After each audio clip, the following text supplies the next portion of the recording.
إن أول بيت وضع للناس للذي ببكة مباركا وهدى للعالمين. Allah subhanahu wa ta'ala mengatakan di dalam surah Al-Kautsar, Inna a'tainakal kautsar, sesungguhnya kami telah memberikan kepadamu ya Muhammad Al-Kautsar. Bisa bermakna kebaikan yang banyak, pun juga bisa bermakna telaga yang Nabi dijanjikan oleh Allah subhanahu wa ta'ala di akhirat kelak. Dan kita pasti akan minum dari situ kalau tidak ada penghalang. Apa saja penghalangnya Pak? Kalau kita ingin minum dari telaga Al-Kautsar itu, dijelaskan di dalam hadis Muslim bahwasanya penghalang kita diantaranya ketika kita dipanggil nanti, karena umat Rasulullah ini kan ditandai dari bekas-bekas wudhu. Nabi tidak akan keliru menandai siapa umatnya, siapa yang bukan.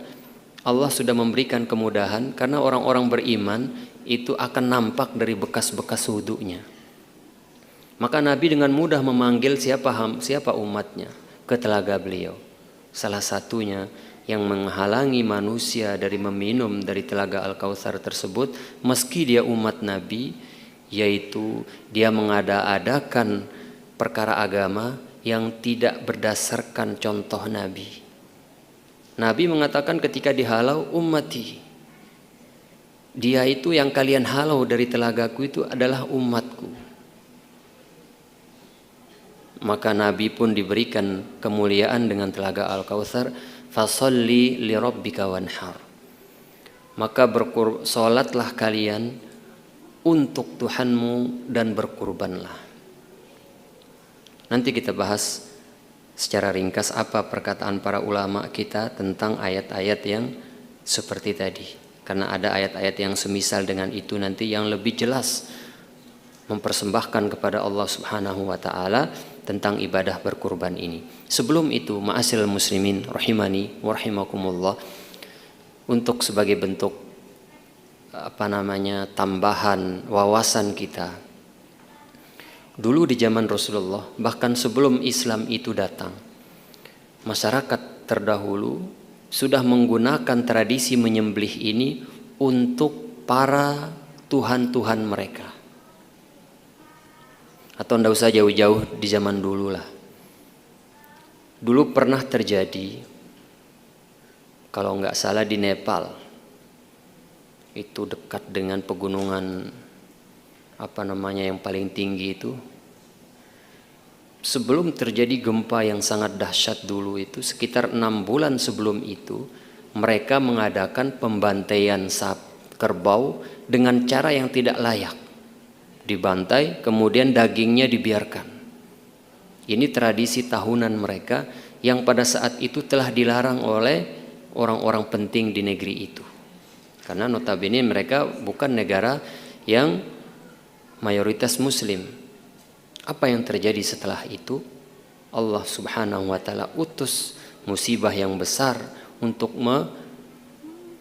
mengazab mereka yang telah melakukan pelanggaran dari sisi penyembelihan yang tidak pada tempatnya. Banyak terjadi kalau di tempat tinggal ana, orang-orang terdahulu bahkan masih sampai sekarang, ketika mereka mengalami sakit dan semisalnya, mereka melakukan sebuah penyembelihan, hatta itu ayam sekalipun, yang mereka lakukan itu di lautan, dan itu dipersembahkan untuk orang-orang yang mereka niatkan. Banyak lagi di negeri kita ini sesuatu yang ditampilkan dalam hal peribadatan yang berkaitan dengan sembelihan, justru itu akibat dari kekurangan ilmu atau pencerahan yang ada pada mereka, ataupun mereka menganggap ini adalah sebuah peribadatan dan perbuatan baik. Ketika ada gunung meletus misalnya, tidak jauh dari penyembelihan.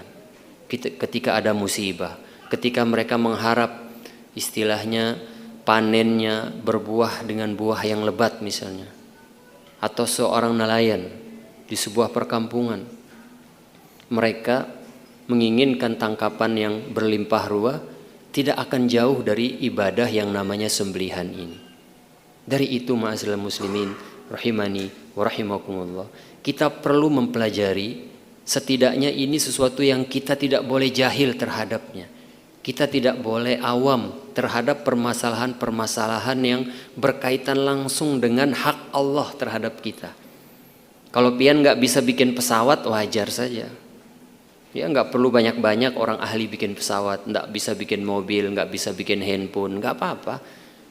Tapi kalau kita sudah nggak tahu apa yang menjadi hak Allah, nggak tahu apa yang menjadi kewajiban kita, ini sebuah kekurangan dan kerugian dunia dan akhirat.